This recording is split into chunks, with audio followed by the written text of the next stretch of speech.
இன்றைய விஞ்ஞான உலகில் எது எப்பொழுது என்ன மாதிரி நடக்கும் என்று சொல்ல முடியாத ஒரு காலகட்டத்திலே தான் இப்பொழுது வாழ்ந்து கொண்டிருக்கின்றோம். ஆக கலி என்ற நிலைகள் தலைவிரித்து ஆடுகின்றது. இதிலிருந்து மீண்டும் நாம் கல்கி என்ற நிலையில் அடைய வேண்டும். என்னால் இயற்கையின் உண்மையின் உணர்வின் தன்மையை அகசியன் தனக்குள் வளர்த்து கொண்டவன், நஞ்சையே தனக்குள் ஒளியாக மாற்றும் ஆற்றல் பெற்றவன். அவன் கண்ட உண்மையின் உணர்வை நமக்குள் பெற்றால் அது கல்கியாக மாறுகின்றது. ஆக அந்த தெளிவான நிலையை நீங்கள் ஒவ்வொருவரும் உங்களுக்குள் உருவாக்கிக் கொள்ள வேண்டும். ஒருவன் செய்யக்கூடிய தவறை நாம் கூர்ந்து கவனிக்கின்றோம்.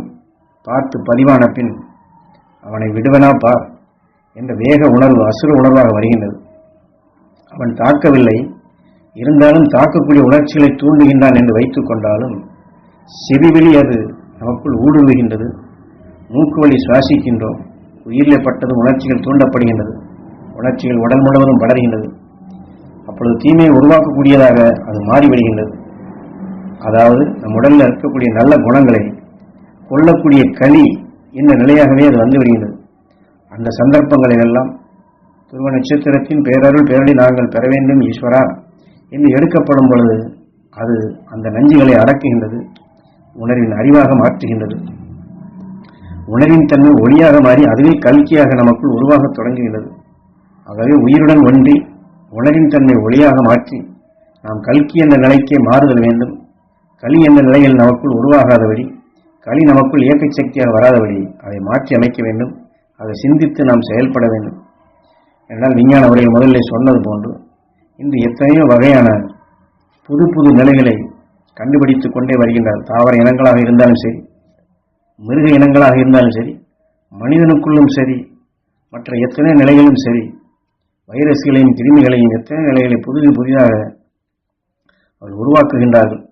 ஆனாலும் இதற்கு ஆரம்பம் அவர்கள் உருவாக்க வேண்டும் என்று எண்ணம் கொண்டு செயல்படும் பொழுது எத்தனை உயிர் அணுக்களை கொள்ளுகின்றார்கள்.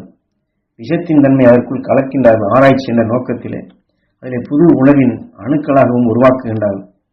ஆனால் இவர்கள் கண்டுபிடிப்பது ஏதோ ஒன்றுதான். ஆனால் அதற்குள் எத்தனை நிலைகளை மாற்றி விடுகின்றார்கள், கலந்து விடுகின்றார்கள். அவையெல்லாம் சூரியனுடைய காந்த சக்தியால் கவரப்பட்டு இந்த விஞ்ஞான அறிவால் இப்படி செயற்கையால் உருமாற்றப்பட்ட அணுக்கள் காற்றுடன் காற்று கலந்து அவருடைய கசிவுகளும் அடர்த்தியாக மாறி இந்த காற்று மண்டலமே கடும் நஞ்சுத்தன்மையாக மாறிக்கொண்டிருக்கின்றது. இது எல்லோருக்கும் தெரிந்த விஷயம்தான். ஆனாலும் இப்படி செயற்கையாக உருவாக்கப்பட்ட நிலைகள் தான் இந்த மனிதனுக்குள் வரக்கூடிய புது புது வியாதிகளுக்கு காரணம் என்பதை நாம் உணர்ந்திருக்கின்றோமா? அதைத்தான் இந்த உபதேசத்திலே ஞானகுரு சொல்லுகின்றார். ஆங்கிலத்திலே மியூட்டேஷன் என்று சொல்வார்கள். ஒன்றிலிருந்து ஒன்று பெருகி அதிலிருந்து பல கோடி பெருகி அந்த பல கோடியிலிருந்து பல கோடி கோடியாக பெருகக்கூடிய நிலைகள் தான்.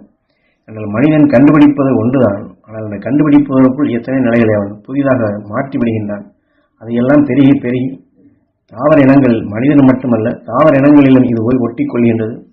அங்கேயும் விஷ கிருமிகளாக உருவாகின்றது. அதை அந்த தாவர இனங்களை மடிய செய்யும் பொழுது மீண்டும் இது மனிதனுக்குள் இன்னும் கடுமையான வியாதிகளாக வருகின்றது. காரணம் அந்த பூச்சிகளை புழுக்களை கொள்வதற்கு மீண்டும் மனிதன் எத்தனை நஞ்சு கொண்ட மருந்துகளை தூவுகின்றான். இப்படி சிறுக சிறுக சிறுக சிறுக மாறி மாறி மாறி மனிதன் நஞ்சின் தன்மையை தூவி நஞ்சையே உணவாக உட்கொள்ளும் நிலையாக அதைத்தான் களி என்று சொல்வது. களியாகவே மாறிவிடுகின்றான். அது உணவு வகையிலும் சரி, காற்று வகையிலும் சரி, நீரிலும் சரி. இன்று 4 காலங்கள் இந்த பூமியிலே மாறி மாறி ஒவ்வொரு இடத்திலும் சுழன்று வந்தாலும் அந்த ஒவ்வொரு காலகட்டத்திலும் பார்த்தோம் என்றால் எங்கெங்கோ நடக்கக்கூடிய அசம்பாவிதங்களையும் இயற்கையுடைய சீற்றங்களையும் சூழ்நிலை என்ற பெயரில் மாற்றங்களும் இந்த தீமையை வளர்க்கும் தன்மையை வருகின்றது. ஆக நாளுக்கு நாள் களி களி என்ற நிலையில் மனிதன் உருவாக்கும் தன்மையை பெற்றுவிட்டான். மனிதனை அழித்திடும் நிலையை தெரிந்தோ தெரியாமலோ அதிகரித்த நிலையில் வளர்ந்து கொண்டே வருகின்றது. மனிதனுடைய சிந்தனைகளும் இழக்கப்படுகின்றது.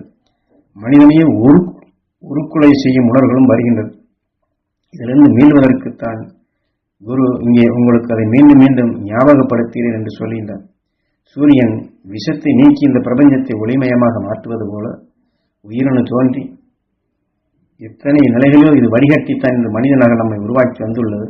அப்படிப்பட்ட வடிகட்டிய உணர்வின் தன்மையை நாம் மீண்டும் வலிமை பெறச் செய்வதற்கு துருவ நட்சத்திரமான உணர்வுகளை அகசியன் துருவனாகி துருவ மகரிஷாகி துருவ நட்சத்திரமாக இன்று அகண்ட அண்டத்தில் வருவதையும் ஒளியாக மாற்றிக்கொண்டிருக்கும், நஞ்சையே உணவாக எடுத்து மாற்றிக்கொண்டிருக்கும் அந்த துருவ நட்சத்திரத்தின் பேரருள் பேரலை நாம் நுகர்ந்தால் நாமும் கல்கி என்ற நிலையை அடையலாம். தீமைகளை வாளால் வீசி விண்ணுலக ஆற்றலை பெருக்கி நாமும் விண் செல்ல முடியும்.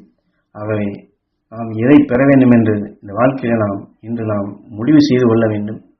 நாம் கலியின் வழியில் செல்வதா அல்லது அகசியம் காட்டிய வழியிலே கல்கி என்ற நிலை அடைவதா என்பதை உணர்ந்து நாம் அருளை பெருக்கினால் நிச்சயம் இருளை போக்க முடியும், அருள் வழி பெருக முடியும், அருள் வாழ்க்கை வாழ முடியும். அருள் வழி வாழ்ந்தால் என்றுமே மரணமில்லா பெருவாழ்வாக பிறவிலா நிலை அடைய முடியும் என்ற நம்பிக்கையில் நாம் ஒவ்வொருவரும் கல்கி என்ற நிலைக்கு திரும்ப வேண்டும் என்பதையே இந்த உபதேச வாயிலாக நமக்கு தெரியப்படுத்துகின்றார்கள். என்றால் விஞ்ஞான ஒவ்வொரு கண்டுபிடிப்புகளும் அதனுடைய விளைவுகளும் தினமும் பத்திரிகையோ டிவி வாரியாக பார்த்தோம் என்றாலும் இங்கெங்கே கொடூரமான நோய்களும் கடும் விஷத்தன்மைகளும் தெரிந்தே பரப்பிக் கொண்டுதான் இருக்கின்றார்கள். எத்தனையோ மனிதர்கள் அதில் பாதிக்கப்பட்டு கொண்டுதான் இருக்கின்றார்கள். அது அப்படி வந்தாலும் அதை மாற்றுவதற்கென்று மீண்டும் கடுமையான விஷத்தன்மைகளை அவர்கள் உருவாக்கி அதை மாற்றி அமைக்க கண்டுபிடித்து அதையும் செயல்படுத்துகின்றார்கள். ஆக மாறி மாறி மாறி நஞ்சின் தன்மை தான் வளர்ந்து கொண்டிருக்கின்றது.